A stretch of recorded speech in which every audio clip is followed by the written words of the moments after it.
Vous l'avez sans doute appris à l'école, Louis Pasteur a inventé le vaccin contre la rage et la pasteurisation, d'où l'expression a été tirée de son nom. Eh bien, c'est faux, il faut oublier. En vérité, Pasteur était un excellent biologiste, mais il était surtout un génie du plagiat. Ce mensonge et tant d'autres figurent dans l'édifiante histoire des impostures scientifiques de Gilles Arpoutian. Bonsoir, merci d'être avec nous. Bonsoir. Vous êtes journaliste scientifique, vous êtes l'auteur du livre « La petite histoire des grandes impostures scientifiques ». C'est aux éditions du Chêne. Vous racontez donc dans ce livre ces impostures. Alors disons-le, Gilles Arpoutian, pour le commun des mortels, la science c'est la vérité. Mais vous le racontez dans votre livre, à chaque découverte, en fait, il n'y a pas une vérité, il y en a plusieurs et donc autant de possibilités de fraude. Oui, absolument. Chaque chercheur est tenté de pouvoir s'approprier cette vérité. Il y a une frontière assez ténue entre l'intuition, la créativité et puis la raison et la réalité expérimentale. Et beaucoup de chercheurs sont tentés, des grands chercheurs comme d'autres beaucoup moins connus, sont tentés parfois de franchir cette ligne et d'offrir à tous des découvertes extraordinaires que malheureusement ils n'auront pas réussi à obtenir. Alors vous êtes journaliste, je l'ai dit, scientifique, fondateur du Monde des Sciences, spécialisé dans la vulgarisation scientifique. Prenons le cas de Pasteur. La France en a fait un de ses héros nationaux. Je le disais, j'exagère peut-être un peu, mais c'est partiellement faux en tout cas. Pasteur, en fait, est une légende de l'histoire de France, comme peut l'être Jeanne d'Arc et beaucoup d'autres grandes légendes de l'histoire de France. Ouais. Pour autant, comme toutes les légendes, il y a un aspect très romantique et faux autour de la réalité historique du personnage. Et ce qui est amusant dans le cas de Pasteur, c'est que on a mis 100 ans, les historiens ont mis 100 ans en fait à comprendre la réalité du profil de Pasteur. Et grâce à Pasteur lui-même, en fait, Pasteur a laissé une sorte de testament qui sont ses notes de laboratoire. Il les a laissées à l'Académie des sciences et ces notes sont restées scellées pendant 120 ans. Et à la fin des années 80, les historiens découvrent, médusés, les notes de laboratoire où finalement éclate la vérité, c'est-à-dire que Pasteur en fait n'a pas vraiment inventé le vaccin contre la rage. Ouais. On le savait déjà, mais là ça devient une réalité. C'est signé de la main de Pasteur. Ouais. On découvre que le vaccin contre le charbon a été usurpé à un grand vétérinaire qui s'appelait Toussaint. On découvre un certain nombre de choses. Bien évidemment, le lait pasteurisé ne vient pas de Pasteur lui-même. Pour autant, Pasteur reste quand même un très grand biologiste et il fait avancer ses disciplines en agrégeant l'ensemble des découvertes de son temps.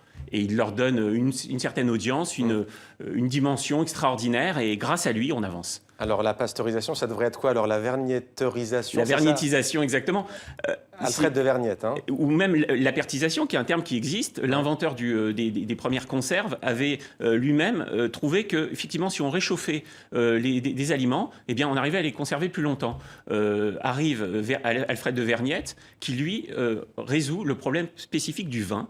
Napoléon III, à l'époque de Pasteur, soumet aux scientifiques de son temps, de son époque, français, le problème industriel du vin français qui ne se conserve pas. Alors dans votre livre, vous distinguez plusieurs types d'impostures, celle-ci, mais pas seulement. Pasteur, vous l'avez dit, c'est un génie plutôt de la synthèse, d'une certaine manière du dépôt de brevet. Il s'accapare en partie la pensée des autres. D'autres, en revanche, sont de purs mystificateurs. Hein. Des mystificateurs presque fous, mais ce qui les rend sympathiques, parce qu'ils ne sont que dans la folie, ils sont sincères dans leur folie. Ouais. Notamment l'affaire des avions renifleurs, qu'on a souvent présentée comme une affaire politico-financière, est en fait avant tout une gigantesque imposture technologique. Ça se passe en France, à l'époque, en pleine crise pétrolière. La France est... comme beaucoup de pays occidentaux, on panique parce qu'en fait, le pétrole est contrôlé par les pays arabes et on cherche absolument de nouvelles ressources énergétiques ou à trouver du pétrole par soi-même. Et interviennent à ce moment-là deux grands escrocs qui vont proposer à l'État français et à Elf, qui était une compagnie publique filiale de l'État français, vont proposer une solution expéditive, survoler simplement le sol en avion et découvrir automatiquement tout gisement pétrolier immédiatement, sans aucune autre recherche. Alors, j'allais vous dire, comment démasque-t-on ces impostures? Vous avez déjà parlé du testament de Pasteur, avec ses écrits retrouvés. Il y a aussi ce chercheur américain qui va mettre le nez dans les archives concernant Roatán, ça c'est au Honduras. C'est une histoire fantastique. l'État du Honduras, qui est en fait une dictature militaire depuis l'après-guerre, en fait, manque de revenus touristiques. C'est embêtant. Et on a l'exemple ils ont l'exemple en tête des pyramides de Gizeh en Égypte. Ouais. Et ils se disent, mais après tout, nous, on n'est pas très éloignés des grands lieux mayas. Pourquoi n'aurait-on pas des sites touristiques mayas? Alors, ils en ont un qui ne correspond pas vraiment à l'histoire du Honduras, mais qui est en pleine jungle et en haut d'une montagne. Ce n'est pas très pratique pour le tourisme. Alors, ils vont le reprendre, ce site, c'est le site de Copan. Ils vont le reproduire sur une île, à l'identique. Et puis, mais comme il faut quand même se construire une histoire, ils vont changer les manuels scolaires. Ouais. Il va se créer une histoire romancée, en fait. Complètement romancée, historique, et on va imposer cette histoire à tous les universitaires, tous les écoliers, tous les Honduriens devaient accepter l'idée qu'ils venaient non pas d'une civilisation qui s'appelle les Pêches, mais bien des Mayas. Et aujourd'hui, la plupart des Honduriens pensent avoir des origines mayas, alors qu'en fait, ce n'est absolument pas le cas. Ouais, c'est pas sans conséquence, donc, en tous les cas, ces impostures et ces mystifications. Autre exemple qui est tout aussi fascinant, plus proche de l'Europe, au cœur de l'Europe même, hein, c'est la Crète. En quoi cet exemple est-il aussi emblématique dans ce que vous racontez? Alors, la Crète, c'est l'appropriation par un individu, un archéologue, qui s'appelle Arthur Evans, ouais. D'un lieu mythique. On voit l'image, hein. Qui est alors là en l'occurrence on est sur le palais du roi Minos. Ça, c'est Arthur Evans, ouais. Jeune. En fait, il découvre les vestiges de la Grèce homérique. Knossos, ouais. Knossos. Et malheureusement, impossible, il n'est pas Champollion, impossible de faire parler tous ces langages hiéroglyphiques. C'est impossible. Donc, il n'y arrive pas. Donc, il est un peu pris de court. Et finalement, il va recréer lui-même sa propre civilisation. Parce que quitte à avoir trouvé un vestige aussi fantastique, donc c'est les vestiges du labyrinthe du Minotaure, du palais du roi Minos, de la princesse Ariane, c'est toute cette mythologie d'Homère dont il retrouve les vraies traces. Et il est quand même frustré de ne pas pouvoir en dire plus. Ouais. Et donc, il va inventer la civilisation. Des peintures aussi. Il fait appel à un artiste peintre venu de Suisse. Il fait appel à un artiste peintre, à des architectes. Il reconstruit tout. Ouais. C'est-à-dire que c'était vraiment dans un état pitoyable. Il a tout reconstruit, mais à sa manière. Il a raconté son histoire. Il a inventé une civilisation. La civilisation minoenne, qui n'a jamais existé. Mais c'est vrai que les historiens d'aujourd'hui, à défaut d'avoir la véritable histoire, se sont contentés de cette fausse. Mais ce qui est fascinant, c'est que des milliers et des milliers de touristes visitent ce site sans... Alors, on le sait, les touristes, contrairement à Roatan, en Honduras, là, les touristes de Crète le savent. Et d'ailleurs, c'est vu comme étant...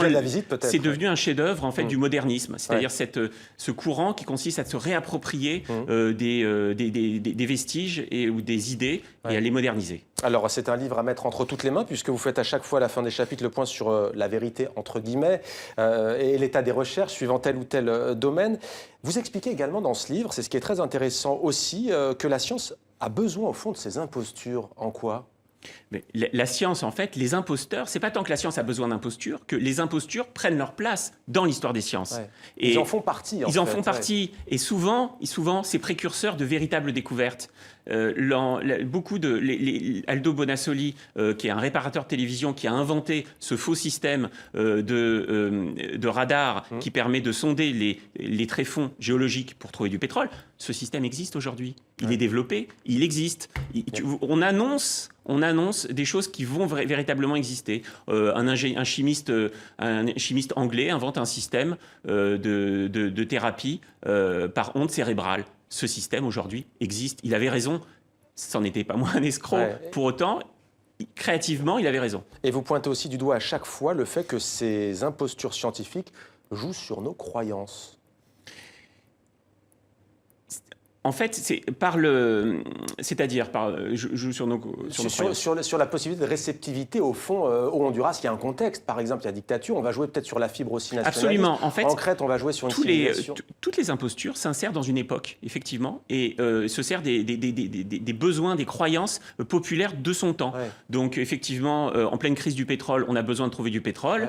Ouais. Au Honduras, on a besoin de sites touristiques. C'est un peu du storytelling, pour employer un mot anglophone. Ouais. Otto Overbeck qui invente le réjuvénateur qui permet de rajeunir par ondes électro-cérébrales, finalement se fonde sur, après la Première Guerre mondiale, la volonté de toute une bourgeoisie de mieux se soigner et de retrouver une certaine jeunesse, après des années qui ont été difficiles. On joue sur les aspirations, on joue sur le contexte économique et social. Systématiquement.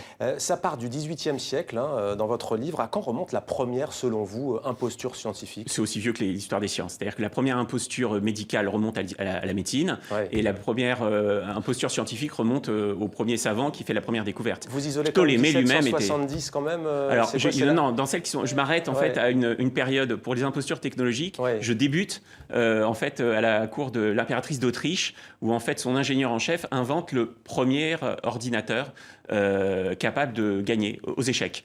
Et cet ordinateur va faire le tour du monde.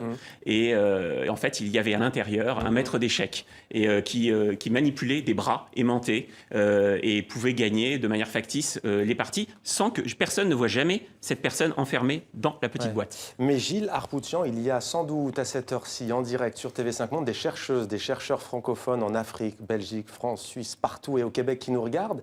C'est un sujet en fait éminemment d'actualité, ça les concerne. Ça n'a jamais, l'imposture n'est pas un phénomène historique, ça n'a jamais été autant d'actualité, simplement de par l'évolution en fait de la méthode scientifique. Aujourd'hui, le nombre de disciplines s'est démultiplié, les champs de recherche sont d'une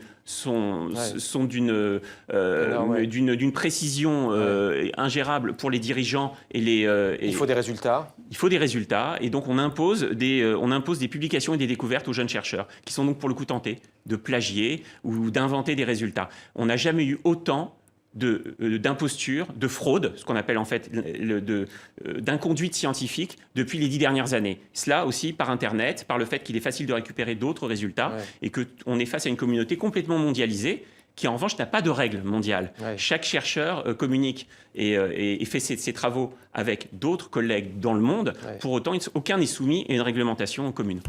Merci beaucoup Gilles Harpoutian. Je rappelle le titre de votre livre, La petite histoire des grandes impostures scientifiques, édition du Chêne. Merci à vous d'être venu sur notre plateau.